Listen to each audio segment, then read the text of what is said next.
Well, welcome everybody. Welcome to our Fulton County Schools Back to School News Briefing. This is my third briefing as a superintendent here in Fulton County, and every year it becomes more and more exciting because, of course, we're making tremendous progress, and I'm very, very thankful to work and serve here in Fulton County. So number one, it's a really good opportunity for us to talk about our progress as well as some of the upcoming work that we will expect here in Fulton County Schools for the 18-19 school year. I want to start by introducing some very important people in the room. Start with my board president, Linda Bryant, who's up here in front. So thanks for coming today, Linda. And Keitha Stewart. Keitha, thank you for coming. I work for the hardest working school board, definitely in Georgia, and I would say probably nationally ranked. So also I'd like to talk to several people in here that are joining me at the table. We have Cliff Jones, our Chief Academic Officer. He is new to the role, but not new to the district. He's been a number of positions in Fulton County, and we're thrilled to have him join us in this particular role. We have Ron Wade, our Chief Talent Officer, who many of you may know. He's continues to serve us faithfully, and Patrick Burke, our Chief Operating Officer, and they're all going to share a few words. The format of this event is going to be different in that we're just going to talk briefly. We're just going to mention a few things, each of us, and then after that we'll have opportunities to answer or address any particular questions that you may have. We'll break off, and if you have a question for Patrick, Patrick will be available. So for the guests in the room, thank you for attending. The 18-19 school year, we are projected for over 95,000 students. Once again, a reminder that we have 106 schools, 59 elementary schools, 19 middle, and 18 high schools, and that includes also 10 startup charter schools. We have 14,000 full or part-time staff, 7,500 certified staff, and of those, about 6,800 are teachers, but I want to be very clear. Every staff member matters, every single one. In fact, I had the pleasure this morning of welcoming almost over 900 bus drivers, and they matter. Everyone has an impact in the school system, and we've been working hard throughout the summer to make sure we're preparing for what will be a very fruitful year, and all of those maintenance workers, etc., all of our leaders have been working hard this summer, deserve a lot of credit because they have an impact for our students. Last school year, let's just call it like it is. It started very unusually. We had a solar eclipse. You may remember that. Hurricane Harvey, Tropical Storm Irma. We delayed delivery and payment because of the Fulton County property tax bills, which resulted in a hiring freeze and a spending freeze. We were able to manage that successfully. Thankful to what has just been a very responsible, fiscally conservative and focused board. And our snow days in December. So a number of times throughout the beginning of the year that we had to make some very difficult decisions that had implications for in relation to time and students. Last year we opened with our new strategic plan, and we continue to focus on that. In fact, every single meeting we attend, it's talked about. This morning, when we talked with all of our bus drivers, they are responsible for every aspect of the strategic plan, as we all are, which includes our community. And our goal is that we will prepare all students ready to graduate and succeed on their chosen paths. And we want to be known for four things in Fulton County. We want to be known for student achievement. We want to be known for people and culture, community collaboration, and fiscal responsibility driven by solid communication. And that will continue to be the case, not just this year, but for years to come. We continue to be nationally competitive in terms of our schools, and you can look at just ACT and SAT data. And I will say, when we talk about successful schools, we should not just talk about test scores. They do matter, but really what truly matters is when kids leave us, that they are prepared and ready. However, I am proud that our schools continue to do extremely well. In 2017, five of the top 10 schools in Georgia were Fulton County schools. 7 of the top 25 high schools for the SAT were also Fulton County. In addition, 7 Fulton County schools were on the 2017 U.S. News and World Reports listing the nation's top high schools. 2017, our CCRPI, which stands for College and Career Readiness Performance Index, that we also had very impressive results that we're excited about. Number one, our number of A and B schools, so 90 and above, 80 and above, that grew from 44 to 50. Our failing schools, or schools that received an F, so schools below a 60, decreased from 28 to 18. And out of those 28, 26 of those schools improved. 26 of 28 schools improved. And 17 schools, we last year had double-digit gains. Our goal, by the way, if we talk about failing schools, is 0. 0, and we believe we can do that within 3 years. And that included last year. So our goal is 0. No one deserves to attend a school that is labeled as an F school. Climate Star ratings, this is kind of how people feel about us. 64% in 2017 had a 4 or 5 star rating, and that was compared to 54% the year before, so once again, progress and improvement. And we just completed a successful budget. In that, we added several things, 10 social workers in order to support our social and emotional learning initiative throughout the school district, and in the meantime, had to make a lot of reductions in order to support that. Our school board is going to approve a millage rate tomorrow. That is on your agenda. And once approved, we will continue and remain as the lowest millage rate in the metro Atlanta area. I just want to say something about leaders. We have had a variety of very strategic and important leadership shifts throughout this year. And that's principals, a variety of people supporting our schools. For example, Cliff Jones being one of them.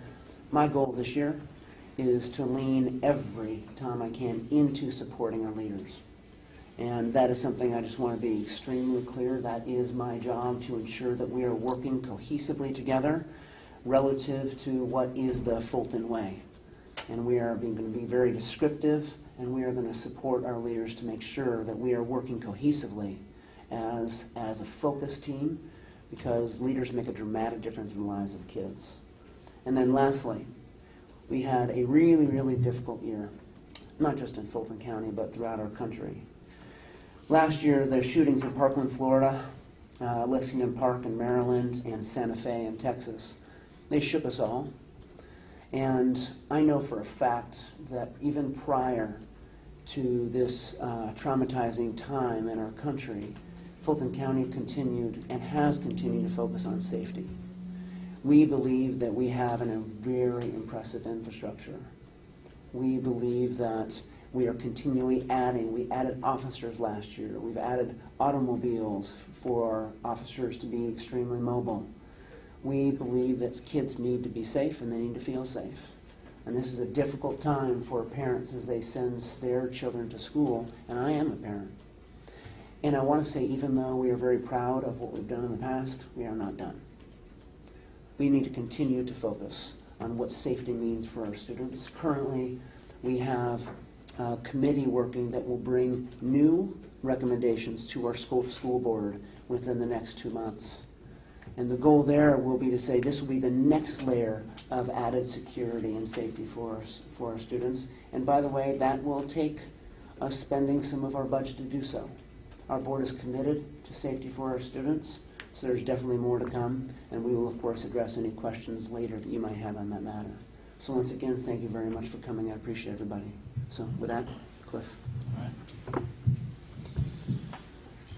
Thank you, and I appreciate this opportunity to brief you on ongoing and new work in academics for this upcoming school year. I'd be remiss if I didn't acknowledge that as a 17-year veteran educator of Fulton Schools, I'm excited to be the newest member of this team in front of you. Over the past weeks, I've been struck by how this team is laser-focused on doing what is best for kids as we implement the strategies outlined in our Strategic Plan 2022. Thank you, Dr. Rose, for this opportunity. Moving into the school year, second year of our Strategic Plan 2022, with the goal of preparing all students to graduate and prepare to succeed on their chosen path, academics is focused on delivering tools to students to enhance the direct teaching environment, increasing access to the unique and relevant learning environments, and expanding teaching and learning to our school governance participants. We understand that the people of Fulton County Schools are our greatest assets, and they are the key to raising the achievement bar and closing the achievement gap. Therefore, this year we're enhancing our focus on increasing the capacity of our teachers to adjust our teaching by providing multiple in-depth opportunities for the development in areas like literacy, numeracy, instructional coaching. These areas of focus will enhance our collective ability to be more student-focused. Last week, the state released last year's milestones results. A couple of areas I'd like to highlight. At the elementary level, the end-of-grade math scores continue to show an upward trend in grades 3, 4, and 5. For middle schools, the number of students taking high school courses in Fulton County continued to increase.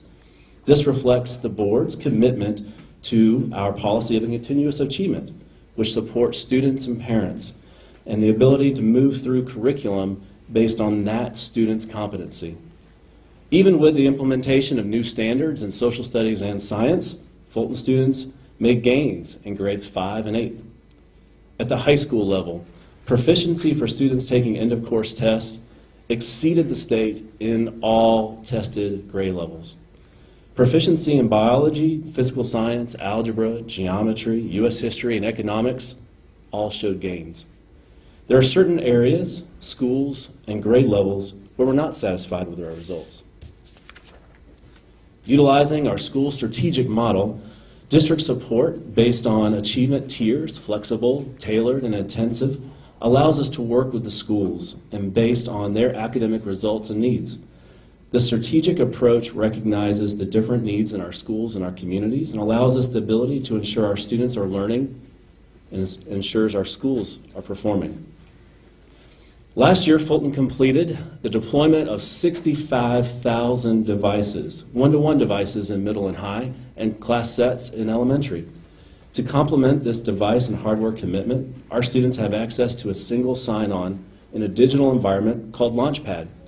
Launchpad allows our students to have access to a suite of learning tools in an anytime, anywhere environment. We are adding 2 important tools to this environment this year: our Quick Tips app and our iReady Math app. The Quick Tip app has been used in Fulton schools in the past, but this year it is loaded on all student devices. This app allows students to report any safety matter to an environment which is monitored so that all issues are dealt with in a quick and appropriate manner. In Fulton schools, our students can report something on the very device the system has provided. This valuable flow of information is just one tool to support the slogan, "If you see something, say something." Expansion of our STEM focus also includes the acquisition of the iReady Math for our K through 8 students. iReady Math is an adaptive math software used to supplement classroom instruction and provide additional support or accelerate learning as needed. When students use this program, each student receives a student-centered pathway of learning based on his or her instructional needs. Many students, teachers, and parents are familiar with this program because we've been using iReady Reading. Another resource, which I'm proud to announce, is a suite of science texts and resources. During the 2017-8 school year, Fulton schools engaged teachers and stakeholders in a textbook selection process. This included a period of public review of the resources and then surveys of teachers and stakeholders. These books came with an updated connection to new science standards and new digital resources. Fulton County Schools did not just use one vendor for this endeavor. We are partnering with multiple to provide a suite of resources for our teachers and families that reflects our commitment to building a first-class STEM environment. In academics, we understand that we cannot deliver on our mission and our metrics alone. As a result, we have partners who we work with to deliver on educational missions, and one such joint venture is 3DE, formerly known as Junior Achievement Academy, which we've launched a partnership with in August of 2015 at Banneker High School. The name 3DE reflects a multidimensional approach and is created through a partnership between Fulton County Schools, Junior Achievement, and our business community. This school year is a momentous occasion as we celebrate the first graduating class from this program at Banneker High School, while we launch our second program at Northview High School. A school-within-a-school model, each program is located within a designated wing of each existing high school. The program integrates interdisciplinary methods and relevant connections and authentic project-based learning. Across this broad program, it's tapping into students' innate desire to learn as we push them towards graduation and beyond. It's an exciting partnership. Finally, also with our school governance councils, you'll remember in June of 2012, Fulton County Schools became the state's largest charter system. Since then, our schools have been adopting strategic plan which mirror the district's plan.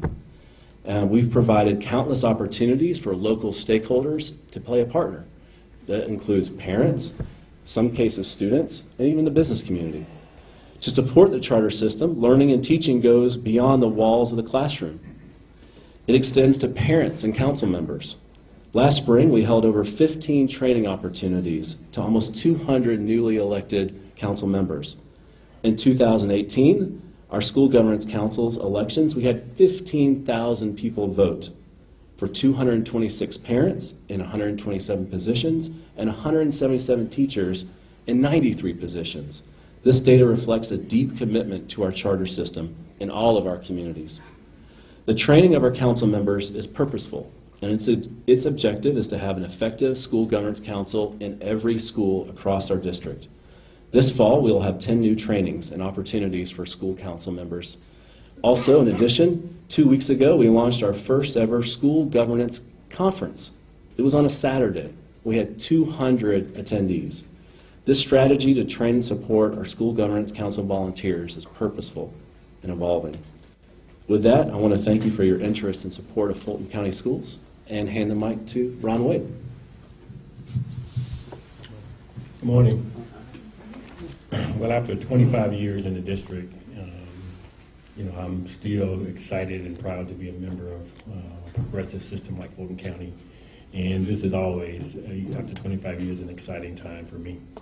Like many school systems in the metro area, Fulton County Schools spends a large share of its operating budget on people. Many of the things that Cliff referenced here can't get done unless we have capable and qualified people to do those things. Given such, we have invested a considerable amount of time this summer sourcing talented personnel for our classrooms, schools, and departments. Some of the personnel highlights include the board giving our employees a step increase this year, and we will also be providing teachers a mid-year step increase who currently are in certain critical steps where we want to improve our competitiveness. Like the superintendent said, that we have right now about over 14,000 employees and a little bit over 600 to 800 teachers. We project to hire about 800 new teachers this year and have hired to date about 706 teachers. The remaining vacancies continue to trend towards those hard to staff areas like special ed, science, and math. However, interestingly enough, we are finding that we're having some persistent vacancies in elementary, and our goal is to really try to explore that to figure out why that might be happening. We've hired 13 new principals and 15 new assistant principals. Our new principals include Frankie Pollack of Creekside High School, Jamar Robinson of Westlake High School, Marissa Wilson of Park Lane Elementary School, Karen Cook of Darvin Elementary School, Nicole Boyd of Esther Jackson Elementary School, Camille Christopher of Finley Oaks Elementary School, Hadre Dumas of Hillside Elementary School, Matthew Donahoe of River Eaves Elementary School, Kelly Parker of Taylor Road Middle School, Kathleen Stapler at Alpharetta Elementary School, Kimberly Pergolas at Cambridge High School, Lydia Connell at Roswell North Elementary School, and Lori Bearden at Summit Hills Elementary School. We continue to be very aware of our talent processes to ensure that we are meeting our staffing objectives in what we believe to be a very competitive metro area market. So there are a couple interesting things we've been doing this summer. One is that we've hosted several virtual job fairs.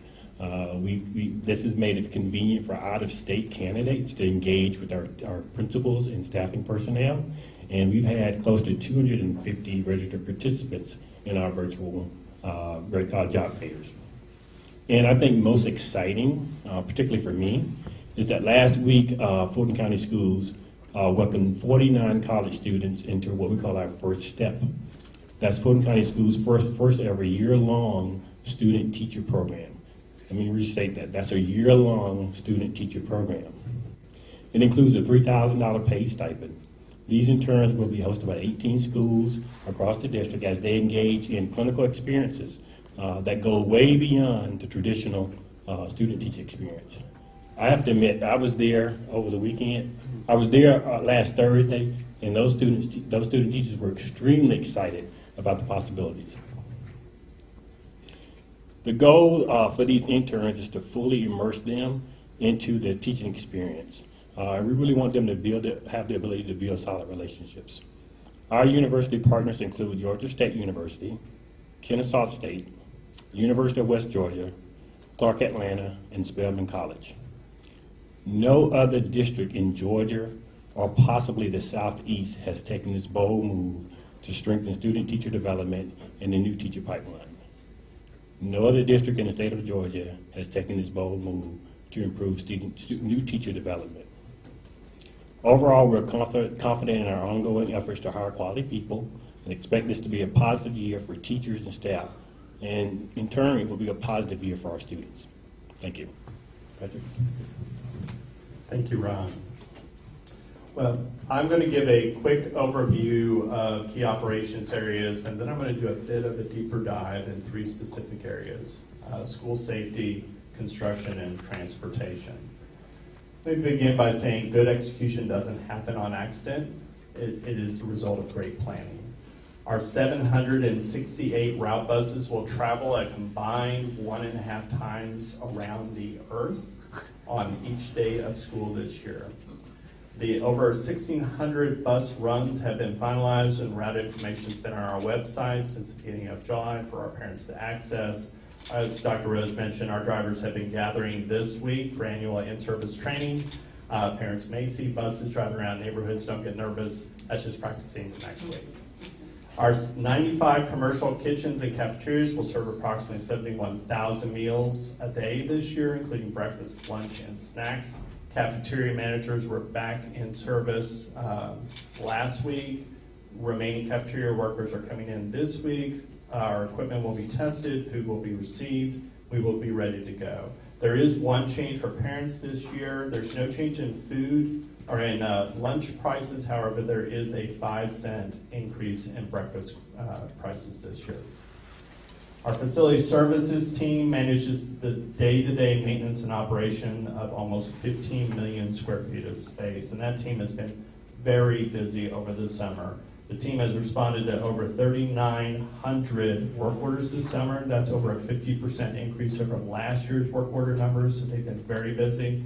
In addition, they have managed mall renovation and maintenance projects, including 14 paint projects, at schools, 15 career tech renovations, 24 gym floor finishings, improvement to exterior athletic facilities at 3 schools. We installed 3 modular classrooms, which is a lot less than we have in the past, and we've actually taken out 20 classrooms. So we continue to reduce the size of our portable fleet. Let me do the bit. Now I'm going to move to a little bit of a deeper dive in these 3 areas I mentioned. In the area of safety, our Board of Education continues to be committed to making the right investments in safety. It begins with people. As Dr. Rose already mentioned, we have 10 additional social workers that have been added to the team. The board was very proactive at the end of last year, adding 6 additional police officer positions, bringing our total school police officer count to 70. In this budget, we also approved 10 additional training days for our officers with emphasis upon law enforcement active shooter protocols. 19 additional vehicles were ordered this year. These vehicles are not only providing greater visibility for our district's school police team in our community, but they also increase mobility and response capability of our officers. As Dr. Rose mentioned, we're not done. He has appointed an advisory committee, a safety advisory committee. The committee is inclusive of a cross-functional team of school leaders, that's both school level and district leaders. It also includes partners and experts from our public safety committee as well as parent representatives. Over the next 2 months, the committee will use a research-based approach to review what we currently do and identify some additional investments that the Board of Education can make. The state of Georgia has provided $600,000 in one-time capital investment funds for safety, but this board is also committed to making additional appropriate investments in that. And again, they're leaning in on this work. That presentation is scheduled for October, but if that work completes sooner, we will present it to the board sooner. In addition, in safety, we've been making a lot of investments in the area of technology. Our newest wave of surveillance camera upgrades is in progress. 17 more schools will be added to our new Avigilon system by the end of the calendar year. This is one of the nation's leading surveillance systems. The technology permits staff to monitor activities in and around facilities from virtually anywhere. There are monitoring stations set up, but in addition, individuals can access the information via desktop or even mobile device. High-definition cameras are available within the system, which provide users to zoom in, pan, and predetermined range of areas, and to change angles of views. The resolution is amazing in these new camera systems, and if you haven't had an opportunity to view those cameras, we'd love to set up those opportunities for you. The new cameras also have artificial intelligence component, which allows users to target things within facilities, so you can actually tag an individual and do an appearance search and find an individual within the building using this technology. It's truly amazing. This is the same type of technology used in many of our airports throughout the country and other areas that require high security. In addition, we're expanding the access of these cameras to our public safety partners. Currently, we're partnered with Sandy Springs, Johns Creek, and Fulton County 911 centers. The whole idea is to provide direct access to these camera systems to our first responders, so that as emergencies are on the way, those teams have the capability to be tactical in their response. In addition, in the area of technology, we've invested in a new tool called Crisis Go. It's an application that's been really started being phased in at the end of last year. The application allows us to quickly distribute our emergency operations plans to all members of staff, and via a mobile device. We know in the past we've used the flip chart approach like many districts have done. We know people are typically not without their mobile device, and so having that ready access is something that we think is very important. It already has begun rollout, and we anticipate full implementation by spring of 2019. Over the summer, our visitor management system was also upgraded. The upgrade includes an enhanced panic button feature for our front office. Our team is also using a new police report management system, which allows us to share information among various police departments within the region. Mr. Jones already mentioned the quick tip app. Again, we think expanding that accessibility is essential. The whole concept of see something, say something, that is industry best practices. We want to be proactive in our response. In the area of construction, this is the first year in the new capital program, so we have a few projects that are going at the moment and that will be completed. The most notable ones are the Riverwood High School replacement project has completed another phase. RK Redding Construction, our general contractor, completed build out of the third floor of the building that opened in fall of 2017. That added an additional 18 classrooms. We'll add an additional 18 classrooms to that building and an approximately 33,000 square feet of usable space.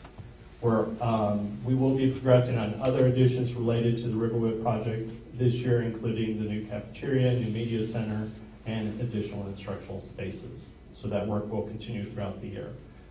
Turf and track replacements commenced this year at 7 school locations. Turf was replaced at Alpharetta, Centennial, Chattahoochee, Riverwood, and Westlake High Schools, and tracks were replaced or in progress of being replaced at Alpharetta High School, Creekside High School, Roswell, and Westlake. We have had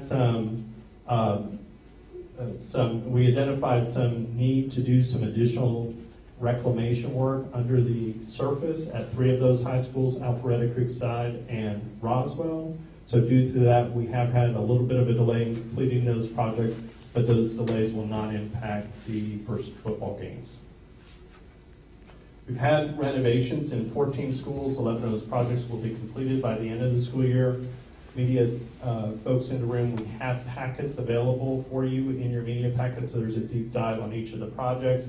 Typically at the beginning of a capital program like this, what you see is high priority safety items, hence the investments in surveillance cameras, turf and track, which really is the safety items. Other items like fire alarm systems, roofs, and playgrounds. And all of those projects are contained within your packets. Lastly, in the area of transportation, our team continues to be focused on investing in fleet replacement, using our SPOS dollars approved by our taxpayers, as well as federal DARA grants, which is Diesel Emission Reduction Act. Under the federal grant program, the transportation team has secured almost $2 million in DARA grants to purchase 85 new propane-powered buses for the new school year. SPOS dollars paired with state grants under DARA will generate another $154,000 in resources, and those dollars have been used to purchase an additional 12 propane-powered buses that will go into service right after Labor Day. This will bring our fleet to a grand total of 187 propane-powered school buses, which makes it the largest fleet of its kind in the state of Georgia. Each of the propane-powered buses are a C-class, and they are all equipped with 3-point seat belts. The older diesel power buses, of course, get removed from service as part of that program. We make those unusable and basically drill into the engine to make them unusable. So they're a replacement with the idea that we're improving air emissions, that the propane buses are about 75% cleaner than their diesel counterparts. In addition, they are a great investment for long-term payback. The annual maintenance savings from a propane bus, when compared to a diesel bus, is about $3,500 a year for a bus. So in total, our fleet will be giving back about $650,000 to the classrooms. Second area of transportation I want to highlight quickly, and thanks to our HR department, we've been focused on bus driver recruitment fairs. So again, partnering with our HR and communications team, we've been able to hire 91 additional bus drivers. We will open with a driver in every school bus seat, but it doesn't mean we're not still hiring. We continue to seek and recruit qualified candidates to join our team to fill our bench so that we have a backup for those days that we need it. And then lastly, I do want to highlight an initiative in transportation related to instruction. As Dr. Rose always says, we all own every pillar of the strategic plan, and one of those pillars is student achievement. Transportation certainly contributes to that with on-time, safe delivery of students in a frame of mind to learn, which is our core mission. But in addition to that, we're trying to find new ways to engage in learning. And this year, our transportation team will be partnering with an elementary school in each of our learning communities to identify sight words that are being taught in the instructional program. So the whole idea is to extend the classroom. We always say that the buses are the hallways to the classrooms. We want to extend that learning to the bus, have the drivers participate. Every little bit, every staff member in this district can do to move academic achievement is worthwhile. And I really appreciate the leadership of the transportation department in driving this new initiative. It will be piloted at those elementary schools for the first 12-week period, and it will evaluate it, and then if it's successful, expand it to all elementary schools within the district. And Dr. Rose, that concludes the report from the operations team.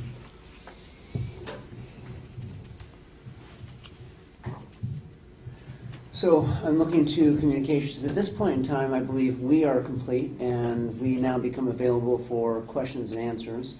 Communications, the question is, do we now create a whole room discussion, or are we going to start separating? What is the best strategy? What we've shared with our reporters is that they have very specific questions, we can move them one-on-ones, and that way everyone can get an opportunity to speak to somebody.